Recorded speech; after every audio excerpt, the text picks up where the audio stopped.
상대로 치유받은 우리 인생들이 선악을 알게 하는 나무의 열매를 먹지 말라 하신 말씀을 순종치 않음으로 죄를 짓게 되고, 이러한 인생에 대해서 요한복음 8장 44절에서 너희는 너의 아비 마귀에게서 났으니 라고 합니다. 그래서 에베소 2장 3절에서는 전에는 우리도 다 그 가운데서 우리 육체의 욕심을 따라 지내며 육체와 마음에 원하는 것을 하여 다른 이들과 같이 본질상 진노의 자녀였더니. 그런데 요한일서 3장 1절에는 보라, 아버지께서 어떠한 사랑을 우리에게 베푸사 하나님의 자녀라 일컬음을 받게 하셨는가. 우리가 그러하도다 라고 합니다. 마귀의 자녀로서 태어나서 본질상 진노의 자녀였는데 또다시 하나님께서 우리를 사랑을 베푸시고 하나님의 자녀라 일컬음을 받게 하셨다는 것입니다. 여기에 대해서 오늘 본문에서는 그 기쁘신 뜻대로 우리를 예정하사 예수 그리스도로 말미암아 자기의 아들들이 되게 하셨다 하십니다. 그런데 아들들이 되게 하셨다 하는 이 말이 본문 말고도 4번이 더 쓰였습니다. 그래서 로마서 9장 4절에서는 저희는 이스라엘 사람이라 저희에게는 양자됨과 해서 양자라고 쓰였고, 로마서 8장 15절에 너희는 다시 무서워하는 종의 영을 받지 아니었고 양자의 영을 받았으므로, 여기서 역시 양자라는 말을 합니다. 갈라디아 4장 5절에서는 율법 아래 있는 자들을 속량하시고 우리로 아들의 명분을, 그래서 여기서는 아들의 명분이라 번역을 합니다. 그리고 로마서 8장 23절에서는 이뿐 아니라 또한 우리 곧 성령의 처음익은 열매를 받은 우리까지도 속으로 탄식하여 양자 될 것 곧 우리 몸의 구속을 기다린다. 이스라엘 민족들에게는 하나님께서 어떠한 관계인가 해서 양자여라는 표현을 썼고, 로마서 8장 15절이나 갈라디아 4장 5절 오늘 본문에서는 제자들의 본질과 상태를 나타내면서 사용했습니다. 로마서 8장 23절에서는 양자 될 것을, 다시 말해서 몸의 구속을 기다린다라는 말씀으로 하늘로 오신 후에 장차의 삶에서는 복된 상태를 포함하는데 양자 될 것을 기다리는 것은 하나님의 아들이라 하는 사실을 명백하게 해둘 하나님의 아들들의 최고 최상의 상태를 기다리면서 양자 될 것 곧 몸의 구속을 기다린다라고 했습니다. 이러한 이 아들들이라는 말은 더 정확하게는 양자라는 뜻이 더 정확한 말로 양자 삼기를 양자로. 그래서 요즘에 이제 양자라는 말을 많이 썼는데 옛날에는 양자라는 말보다는 수양이라는 말을 더 많이 썼습니다. 우리 잘 알고 있어서 수양 아버지, 수양 어머니, 수양 딸 그런 말을 많이 썼죠. 근데 요즘 와서 이제 수양교에서 입양이로 쓰다가 그 입양이 좀 더 밝혀서 바로 양자, 양녀 이렇게 쓰게 되었죠. 그래서 신학적으로도 이를 양자라는 말을 쓰기도 하고 입양이라는 말을 써가지고 어떤 분의 입장을 따르느냐에 따라서 수양이라는 말을 하는데, 저희 합통측교단의 목사님들은 박영용 박사님의 조직신학으로 공부를 많이 하기 때문에 그분이 수양이라는 말을 사기 때문에 사실은 수양이라는 말을 더 즐겨 쓰고 더 자주 씁니다. 왜냐하면 어떻게 배웠느냐가 달라지기 때문에 그렇습니다. 똑같은 말입니다. 여기에 대해서 신도교 대의문답에서는 의롭다 하심을 입은 모든 자들은 하나님께서 그의 독생자 예수 그리스도 안에서 또는 그를 위하여 양자되는 은혜에 참여하는 자들로 만들어주신다. 즉 이 양자됨에 의해 그들은 하나님의 자녀의 수에 들어가고 그 자유와 특권을 누리며 하나님의 이름을 그들 위에 붙이며 양자의 영을 받고 담대히 은혜의 보좌에 나가며 아버지라 부를 수 있게 되고 불쌍히 여김을 받으며 보호를 이루며 필요한 것을 공급받으며 아버지로서 내리시는 징계를 받으며 아버지로서 내리시는 징계를 받으며 결코 버림을 당하지 않고 구속의 날까지 인침을 받으며 또 영원한 구원의 후사로서 모든 약속을 물려받는다 라고 합니다. 그런데 또 비싼 소요리 문답에서도 양자란 하나님의 값없으신 은혜의 행위인데 그것에 우리는 하나님의 아들의 수에 들고 그 모든 특권을 누릴 권리를 가진다라고 하죠. 그래서 이 양자를 새 신분의 시작이라 합니다. 사도 바울에 있어서 이 양자라는 개념은 좀 익숙할 것이다 라고 봅니다. 왜냐하면 유대적인 입장에서는 양자의 개념이 약한 성경에도 양자로 삼으신 경들이 몇 번 나옵니다만 좀 더 이 성경 신약 성경에 말하는 양자라는 개념과는 조금 차이가 있기도 하죠. 그래서 유산의 삶 속의 의미가 함께하는 양자의 개념이 여기에 나타난다는 것입니다. 아버지와 아들됨을 현재의 상태로만 이해하지 않냐고 장차 이루어질 소망의 목표로 받아들였다는 것입니다. 그래서 사도 바울이 사용한 이 양자의 개념에는 이중적인 양상이 있다 하는 것입니다. 로마법에 따르면 로마 시민권을 가진 사람은 양자를 드릴 수가 있었고 양자가 된 자녀들에게도 친자녀들과 똑같은 법적인 권한을 보장해 줬다고 합니다. 심지어는 자신을 입양한 양아버지의 이름을 그대로 물려받기도 했고 나가서 모든 재산을 상속을 받기도 했다는 것입니다. 로마 사람들의 이러한 관습을 잘 알고 있었던 사도 바울. 하나님께서 성도들을 자녀로 삼으신 사실을 양자라는 말. 그래서 영어 성경에서도 양자와 그냥 자녀를 구분해서 양자를 쓸 때는 adoption을 쓰고 아들 말씀은 그냥 son을 쓰기도 하죠. 어쨌든 그런 성경들 보면 이해가 빠른데 우리 성경으로 번역된 걸 보면은 조금씩 혼돈이 되기도 하죠. 이 양자 상호에 있어서는 중요한 것은 양자 되고자 하는 사람의 뜻이 아니고 양자 삼는 아버지가 어떻게 해주느냐에 따라서 달라진다는 거죠. 그래서 로마 사람들은 심지어 전쟁에 가서 포로로 잡아온 사람들 가운데서도 자신의 마음에 드는 자를 자신의 양아들로 삼고 자신의 신분과 재산과 사회적인 지위를 다 물려주기도 했다.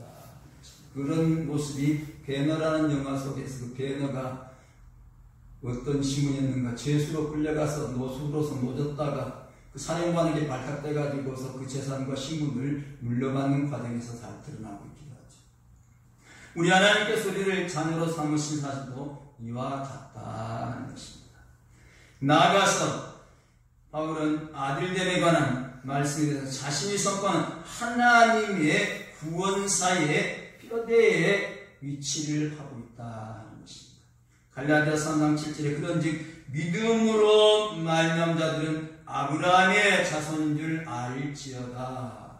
갈라디아서 3장 너희가 그리스도의 것이는 곧 아브라함의 자손이요 약속대로 유업을 이을 자니라고 합니다. 그래서 아들된 곧 하나님의 유업을 이을 자에 속한다는 것은 구원을 보장받았다 하는 뜻이기도 하다는 것입니다. 그러므로 하나님의 아들됨은 죄로부터의 자유를 나타내며 이러한 자유를 얻은 사람은 하나님의 뜻 외에 어떤 속박도 더 이상 두려워할 필요가 없게 되었다는 것입니다. 하나님의 아들됨은 하나님께서 자신을 인간과 밀접하게 관련시켰다 하는 뜻이기도 하고 또한 아버지 되신 것으로 나오는 신뢰를 표현하는 의미도 함께합니다. 여러 가지 관계가 있지만 아버지와 아들 간의 관계보다도 더 큰 신뢰가 따로 없겠죠. 친구들 간에도 신뢰가 있고 여러 가지 부하 직원과 관계도 있겠지만 일반적으로 본다면 피는 물보다 진하다 하는 말처럼 부자지간의 관계가 더 특별하다는 것입니다. 이러한 양자권은 예수 그리스도를 믿어서 성령의 인도하심을 받는 사람은 누구에게나 주어지기 때문에 여기에는 유대인이나 이방인의 차별이 없다는 것입니다. 그래서 바클레이 같은 추적가는 이 바울의 무중에 있었던 이방의 권리를 4가지로 요약을 했다고 하는데, 첫째는 피이방자는 그의 옛가족과 관련된 모든 권리를 상실하고 새 가족의 완전히 합법적인 아들로서의 모든 권리를 얻었다는 것이고, 둘째는 새 아버지의 유산 상속자가 되었다는 것이고, 셋째는 법률상으로 입양된 사람의 모든 예상은 완전히 청산이 되었다는 것이고, 넷째는 법적인 눈으로 볼 때에 입양된 사람은 문자 그대로, 그리고 절대적으로 그의 새 아버지의 아들이라는 것이다 라고 설명을 한다는 것입니다. 이는 성도인 우리가 하나님과 어느 정도로 특별한 관계에 있는가 하는 것을 알게 해준다는 것입니다. 그런데 우리가 하나님의 양자가 되는 것은 자연적인 관계에 의해서 된 것이 아니라는 것입니다. 자연적인 관계로 말하자면 창조주 하나님께서는 피조물 된 모든 사람들의 아버지시라 할 수가 있을 것입니다. 성경도 그러한 표현을 쓰기도 합니다. 사도행전 17장 28절 이하도 나옵니다만, 히브리서 10장 9절에 또 우리 육체의 아버지가 우리를 징계하여도 공경하였거든 하물며 모든 영의 아버지께 더욱 복종하여 살려 하지 않겠느냐. 그런데 성경에서 아버지라 할 때는 특별한 언약적인 관계에 의해서라는 것입니다. 말라기서 2장 10절에 우리는 한 아버지를 가지지 않았느냐, 한 하나님의 제신자가 아니냐, 어찌하여 우리 각 사람이 자기 형제에게 괴사를 행하여 우리 열조의 언약을 욕되게 하느냐. 신명기 32장 7에 우매무지한 백성아 여호와께 같이 보답하느냐, 그는 너를 얻으신 너의 아버지가 아니시냐, 너를 지으시고 세우셨도다.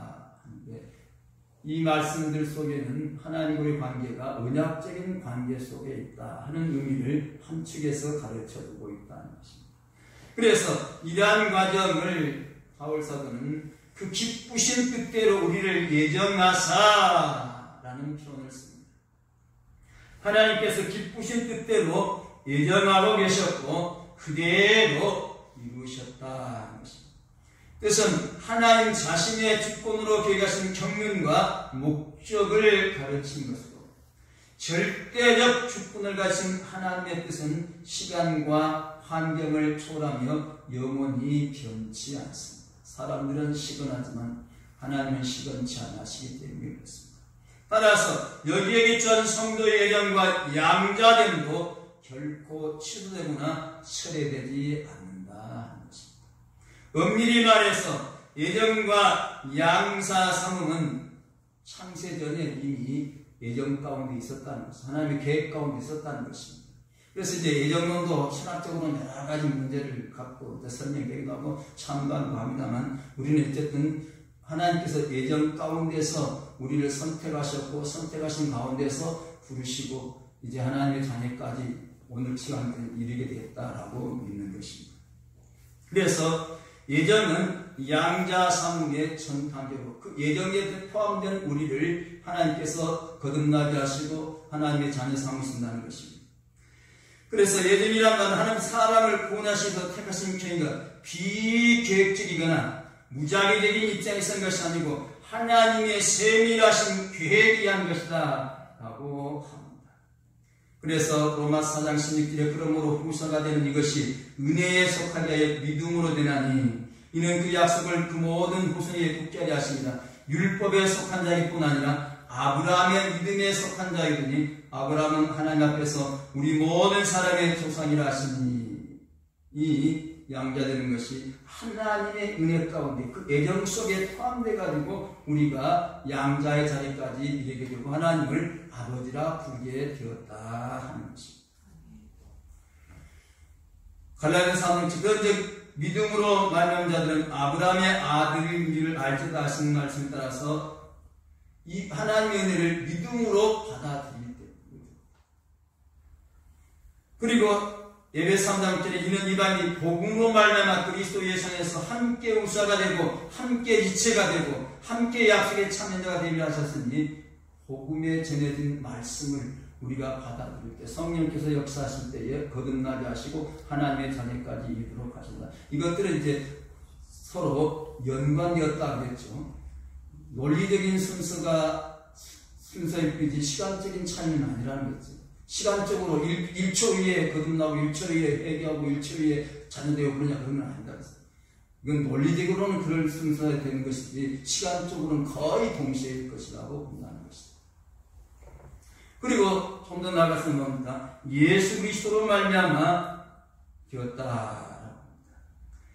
성도의 구속의 전과 양자상의 매개체는 예수 그리스도로 말미암아라 하는 것입니다. 이 말미암아라는 말은 수단과 방법, 매개를 나타내는 말로서 예수 그리스도가 성도의 양자되는 유일한 수단이요 통로라 하는 것입니다. 그럼 예수님의 구속의 역사가 없이는 예수님의 피 흘림이 없이는 우리가 양자되는 자리에 나아갈 수가 없었다라고 하는 것입니다. 역사적인 사건으로 양자상은 실제로 예수 그리스도의 구속 사건을 통해서 이루어지게 되었다는 것입니다. 무지하신 예수 그리스도는 십자가의 대속의 죽음과 부활을 통해서 죄인들을 양자가 되도록 매개체가 되셨다, 중개자가 되셨다 하는 것입니다. 따라서 예수 그리스도의 대속의 죽으심과 부활이 없다고 한다면 우리의 양자됨도 없다 하는 것입니다. 그래서 비록 양자 삼는다라는 말을 직접 쓰지는 않지만 똑같은 개념이 요한복음 1장 12절과 다루는 말씀이죠. 영접하는 자고 그 이름을 믿는 자들에게는 하나님의 자녀가 되는 권세를 주신다.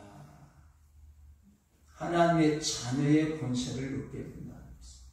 그래서 진노와 멸망의 자식들에게 자신의 자녀가 되는 권세를 주신다는 이 말씀이 양자상가라는 뜻과 같은 뜻이라는 것입니다. 그래서 에베소 2장 4절에는 국민의 품이하신 하나님 우리를 사랑하신 그 큰 사랑을 인하여 허물로 죽은 우리를 그리스도와 함께 살리셨고 너희가 은혜로 구원을 얻은 것입니다.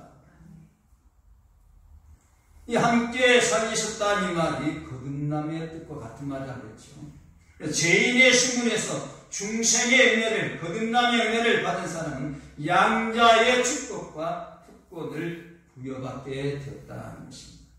디도서 3장 10절은 우리로 저의 은혜로 힘입어 의롭다 하심을 얻어 영생의 소망을 따라 후사가 되게 하심이라 하시니 여기서는 의롭다 하신 칭의가 하나님의 자녀가 되는 요소가 이어진다는 것입니다.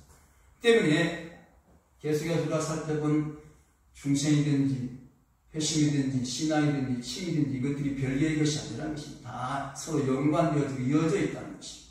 그래서 그것 가운데 어느 하나가 문제가 생기고 잘못되면 우리의 구원 자체도 다시 한번 돌아봐야 한다는 것입니다. 아무런 마찰이 없이 잘 돌아갈 때에 완전한 구원이지 어느 하나에 딱 걸리면 그 문제가 됩니다. 헬리콥터도 떨어지면 기체의 부담이 아닐까라고 보는데 균열 같은 것들이 생겨가지고 그랬다고 볼 수 있지 않느냐라고 염두를 하는데 어쨌든 우리 신앙도 마찬가지입니다. 아무런 거리낌 없이 것들이 잘 돌아갈 때는 우리의 신앙이 완전한데 어느 하나에 가서 딱 걸려있을 때는 문제가 된다. 그건 사람마다 다 다릅니다. 어떤 사람은 여기, 어떤 사람은 저기 문제가 있었다는 것입니다. 그래서 갈라디아서 4장 4절 이하에 보면 때가 참 하나님 그 아들을 보내사 여자에게서 나게 하시고 율법 아래 같은 율법 안에 있는 자들을 성령하시고 우리로 아들의 명분을 얻게 하셨다. 양자 삼으셨다는 것입니다. 그러므로 우리가 하나님의 자녀가 되는, 양자가 되는 것은 중생과 칭의 구원의 근거에서 아들의 신분에까지 이르게 됐다는 것입니다. 거듭남으로는 영적으로 새로 태어난 것이고, 칭의를 거쳐서 의로우신 하나님 의사고 양자가 되는 법적인 지혜롭고 과거의 죄에 대한 모든 공포에서 해방이 된다는 것입니다. 그래서 하나님의 자녀가 되는 것은 하나님의 계획에 의해서, 뜻에 의해서 되었고, 예수 그리스도의 구속의 은총이 되었고, 이것을 붙인 것이 아니라 성령의 증거에 따라서. 로마서 8장 15절에 너희는 다시 무서운 종의 영을 끝하지 않고 양자의 영을 받았으므로 아바 아버지라 부르짖느니라. 그래서 때문에 우리의 구원 역사에 있어서 하나님은 계획하시고 예수님은 성취하시고 성령님은 적용시키신다는 평이 있습니다. 이 때문에 성령이 적용시켜줄 때에 깨닫게 되어지고 따르게 되어집니다. 여기 아들 되는데도 양자역이신 성령께서 우리에게 오셔서 하나님을 아바 아버지라 부르시도록 깨우쳐주시고 그렇게 부르도록 한 것입니다. 양자의 성령은 예수 그리스도를 거저주시는 은혜로 하나님의 자녀 사실을 깨닫게 하시는 우리에게 믿음과 확신과 기쁨을 주시는 것입니다. 성령은 우리들에게 하나님을 아버지로 믿게 하니, 전적으로 신뢰하게 하니, 나아가게 하고 아바 아버지라 부르짖게 한다는 것입니다. 아바라는 말은 아람어 아빠의 헬라어 열이라 그러죠. 그래서 아바 아버지는 아버지여, 그 아버지여 라는 뜻이며 아버지에 대한 사랑을 부각시키는 강조적인 표현이라 하기도 합니다. 그리고 부르짖는다 라는 것은 단순하게 부르짖는다는 것이 아니고 아버지, 아버지여 라고 부르짖게 되는 것을 나타낸다는 것입니다. 여기 대해서는 아바 아버지가 혹격으로 부르짖는이라는 크게 외치다, 울고 있다는 뜻이기 때문에 가장 큰 소리로 부르짖는다 혹은 소리 질러 라는 뜻과 함께 한다는 것입니다. 특별히 간절한 의미를 담고 있는 부르짖는이라는 아버지라는 이 말은 자녀들이 아버지의 보호와 도움을 필요한 심령으로 간절히 부르짖는 것을 나타낸다.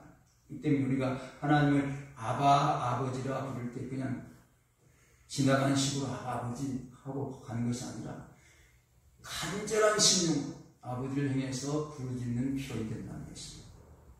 이렇게 할 수 있는 것은 하나님께 대한 진한 부성애와 신뢰를 느낄 때 되어진다는 것입니다. 우리가 정작 보통 뭐 할 때는 기도할 때도 그냥 아버지 하지만서 정작 급한 일이 생기고 어려운 일이 생기면 아버지 하고 부르짖는 것과 똑같다는 것입니다. 이러한 부르짖음은 예수님께서 성관하니 부를 때 사용한 호칭과 같다는 것입니다. 마가복음 14장 30절 가라사대 아바 아버지여, 아버지께서는 모든 것이 가능하니 이 잔을 내게서 옮기시옵소서. 그러나 나의 원대로 마옵시고 아버지의 원대로 하옵소서. 겟세마네 동산에서 십자가를 앞에 놓고 기도하실 때 주님께서도 아버지야 라고 간절하게 부르짖어 기도해요. 그 표현과 같다는 것입니다. 그래서 갈라디아 4장 7절에 너희가 아들인 고로 하나님이 이 아이들의 영을 우리 마음과 눈에서 아바 아버지라 부르짖게 하셨다. 그러므로 양자의 영으로서 성령 우리를 하나님의 자녀의 위치를 깨닫게 해서 우리로 하여금 예수님을 닮게 하고 같은 가리 된 성도들의 유익을 도모하게 하시고 아버지 되신 하나님을 영화롭게 하는 삶을 살도록 증거하시고 인도하신다는 것입니다. 그래서 로마서 8장 12절 성령이 친히 우리 영으로 더불어 우리가 하나님의 자녀인 것을 증거하시나니, 성령께서 우리가 하나님의 자녀되었다고 알려주고 그것이 맞다라고 가르쳐준다는 것입니다. 어떤 분들은 어렸을 때 부모 이런 사람들이 때로는 요즘 호독제도 많이 발표돼가지고서는 어머니의 호독도를 듣고 새아버지의 호독도를 듣는데 이분도 새아버지의 호독 들어가서 성이 바꿔져 있어요. 그러니까 외삼촌에게 찾아와서, 외삼촌이 목사님인데 외삼촌 나 성 찾게 해주세요. 그래, 내가 도와주마. 왜 삼촌 그 사실 아니까? 마찬가지로 성령님께서도 우리가 마귀의 종로 하는 자리에서 하나님의 자녀것을 알려주시고 깨닫게 하시고 그렇게 부르며 살아가도록 역사하신다. 그리고 로마서 8장 10절 무릇 하나님의 영으로 인도함을 받는 그들은 또 하나님의 아들이라 하시니 성령께서 인도해 주시고 옛날 왕들 아들 어디 갈 때 그냥 보내지 않고 어쩌니까 고위 무사들이 풍에서 지키러 가죠. 옛날 사고 그런 게 많은데 성령께서 우리와 함께 하신 인도하시는 역할을 해주신다는 것입니다. 뿐 아니라 아까도 말씀드린 요한복음 16장에 특권 하나님의 자녀 권세를 주신다고 했으니 특권을 주시는데 계시록 3장 10절에 보면 하나님의 이름이 있을 것이다. 우리를 하나님의 성전에 기둥되게 하시고 이름이 있게 하신다.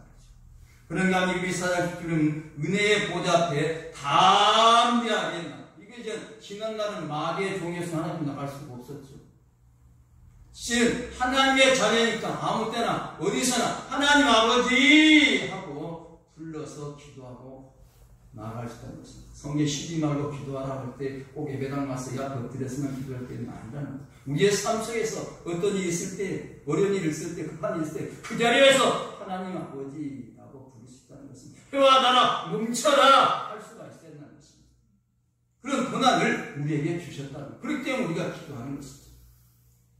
시편 103편 13절은 불쌍히 여김을 받게 됩니다.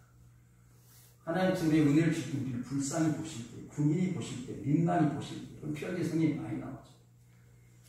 보통으로 보시면 은혜가 없어요.